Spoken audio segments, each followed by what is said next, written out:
Hello and welcome back to GameSpot's continuing coverage of E3 2015 live from the West Hall right here in Los Angeles, California. I'm Daniel Dwyer taking over for Chris Waters for a little bit, and I'm very happy to be joined by Hassan Ebrak. How you doing, my friend? Hey. Pleasure. IO Interactive. It says it on the shirt, Hakan. You've got Hitman coming back. Tobias Reaper's back. I will never stop calling him Tobias Reaper. I don't care how long. Agent 47's pretty cool, but Tobias Reaper's got a certain ring to it. The trailer's actually playing up here on the Sony booth behind us. Tell us about the impetus to get Hitman back. Absolution obviously did pretty well. What is it about Hitman that IO just loved going back and creating new games about him? Right, I mean, we've been doing Hitman for 17 years now, right? So all the experiences from the earlier games in the series, also from Blood Money and Absolution, the last game we did.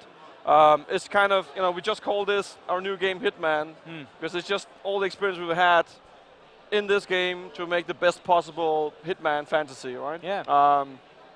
We're trying something new, something bold. I'm very excited about it. Yeah, the delivery method is interesting because you guys are launching almost like a base game in December of this year, and then you're going to be adding to it chapters. It kind of suits the form of a Hitman game, actually, because all the levels are always like just individual. Yeah, I mean, it's very hit-driven, right? Yeah. And this game is, going back to its roots, classical Hitman experience with rich, high-profile targets, and strong story about these targets and the subplots around these targets. That's what this is about, right? And as you said, the experience is going to start December the 8th.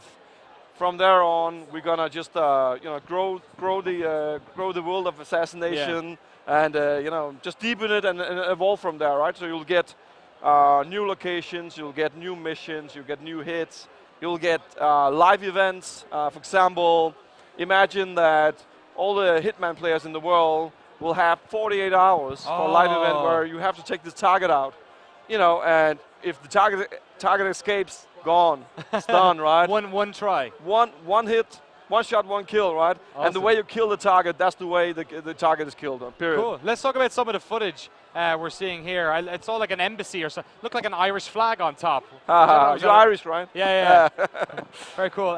What are we looking at here? It looks that sort of Hitman. There's always been a fashion, a sort of a very like almost European flair to Hitman. Tell us about what we're looking at here. Well, we love to go to different exotic locations, and this is one of many.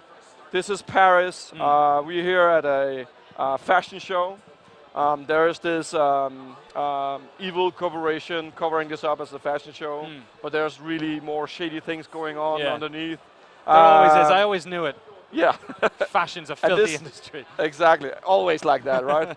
So this target here is Novikov, and you have to infiltrate, come in and understand, so how can you take this guy out, right? He's protected at all times. And this is also the core experience of Hitman, right? So we have reintroduced some of the things that our fans love. Yeah.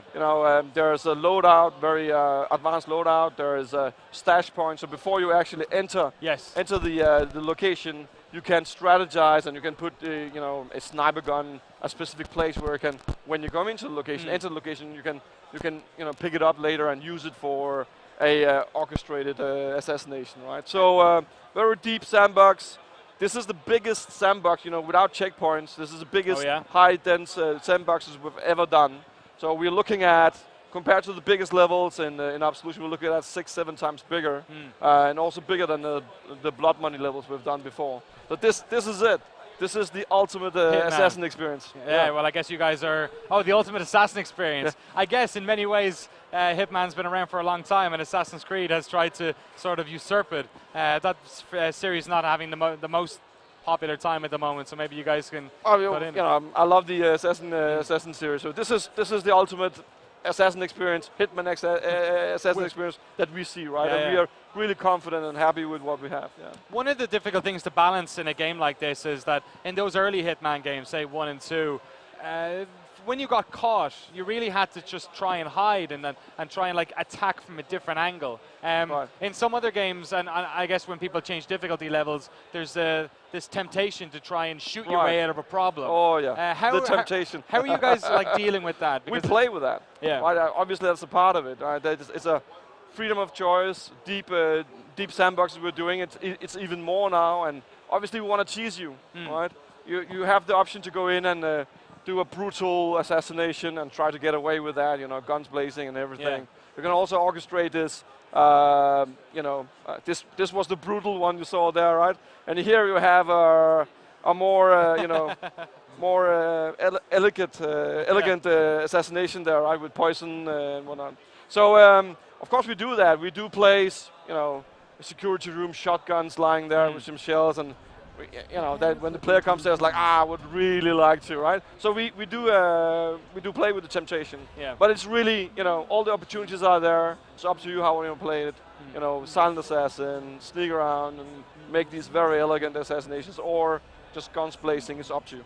Yeah. One of the great things about the Hitman franchise is being able to go back and replay levels. I always loved the first time seeing a level, because I kind of felt like I was scoping it out, or I was like doing a bit of reconnaissance, and then on my fifth or sixth attempt I'd nail it. I'd get in without anyone seeing me, I'd get the target, and I'd get out as quick as possible. And hopefully no one finds any sleeping guards. Are you guys taking that similar approach? Do you know that when people play the game that they're going to go into each level kind of blind, and that they'll learn as they pick through it? Totally. I mean, this is a very non-linear there's coming in there's so many options, so many directions to take, so many rooms, so many NPCs with different purposes. So obviously that's very, very important. Walk around, try to understand what this target is doing and this NPCs are doing, and how can I use them to get close to the target, right? As I said before, the systemic part is a lot deeper. I mean, you can, there's a frisking zone. You can, as an example, there's a frisking zone. You can't get into the area, right? Yeah. But you could just throw your gun on the street and just, go back a bit and hide a bit. And you'll see the police will come and look at it. Hey, there's a gun here, right? They'll pick it up and they will look around, and then they will secure the gun, obviously. So they will take that with them into the building, into a secure room, and hide it there. And then you can get through this frisking zone, right? Yeah. And you don't have any guns on you. Find a way to get into the room, get your gun, and take the target out that way. So there are all these systems going on, and it's really, really fun to play around with them. Obviously, you're taking this sort of chaptered approach to it, but we hear that Diana Byrnewood's returning in this game as well. I guess my first question is this a sequel to Absolution? Because no spoilers for anyone who's played that. And also, how much does story play in a game that you're going to be releasing over the course of a year or so? Yeah. So the story here is after Absolution. But really, I mean, Agent 47 is timeless, right? So Absolution was very story-driven, whereas Hitman is very hit-driven. So it's really back to the core experience, back to the roots. So the really important part is the hits. They're really, really rich, and the stories around them and the locations are really, really rich. But there's an overarching story that connects these hits and drives the story, right? And that story will be concluded during 2016. It's exciting. I like the idea of us getting to play Hitman over the course of a year. Yeah. I have to ask you, does Ave Maria turn up at any stage during the game? It might. It will. I've got a couple of more questions here. Obviously, this is based on the Glacier 2 engine, which is what you guys use for Absolution. Did you find porting that onto next generation console, or like sort of scrubbing it up, keeping up with the technology? Did it allow you to scale up in the right way? Of course, yeah. I mean, technology is a part of our DNA. We've been doing that from day one. Yeah, so Hitman 1's. Exactly. Like I remember walking in and out of like flags and watching the stuff move. Exactly. So so this is the next generation of Glacier that supports Hitman, and just to give an idea what we're capable of, we have the graphical fidelity from Absolution and the big sandboxes from Blood Money. We took that to another level, right? Yeah. And so also going digital, adding content later, being able to adjust features, mechanics, content together with the community and the gamers with their input. I mean, all that is enabled by the new functionalities and the higher fidelity engine we have today. Yeah, so December 8th is when it's coming out. Is that going to be on PlayStation 4, Xbox One, and PC as well? And the PC as well, yeah. So the experience is going to start on December the 8th, and just going to continue and evolve throughout 2016. Is that going to be a full price game at that stage, and then you'll keep adding on to it as well? Exactly. It's not like some early access situation where you're. I mean, it's not early access. Everything that comes out from IO Interactive, it's very important to say this. It's final quality, right? Yeah. It's finished game. So everything we release is going to be finished and high quality, obviously. That experience is just going to evolve, right? So the last location or missions right now will be shaped by what we learn and from how the game is going to play this game, and that's a huge opportunity for us, right? So now we don't just put the baby in a box and that's it, right? We actually have an opportunity to tune the experience and make it better for the gamers. I'm sure you can't say now how much, but are you guys committing to like a roadmap for that year? Is there like, by the time the game comes out, will you be saying there will be 6 or 8 or 3 or? There'll be lots more information about that when we come closer to the December the 8th, right? But it's very important to say this is everything here, all this experience you get for $60. There will be no hidden costs, no microtransactions or anything. For $60 you get the whole experience starting from December the 8th throughout 2016. And a little bit something extra for PlayStation 4 users as well. Tell us about that. Yeah, so we have a beta coming up. We'll come with more details with that. So also a great opportunity to get feedback before the launch of the game, right? So really excited about that and looking forward to that. Really happy with the collaboration with Sony on that. Yeah. Also, there will be exclusive contracts, with story and some special hits around that for the Sony platform. So are they exclusive contracts within levels that already exist in the game, or will they be like new levels? Well, that will be a combination, but yeah, they will be a part of the huge locations that they will be releasing, right? Cool. And that's a big part of the game, right? That's the globe-trotting fantasy, traveling around the world and visiting fashionable Paris, the Marrakesh, and the sunny.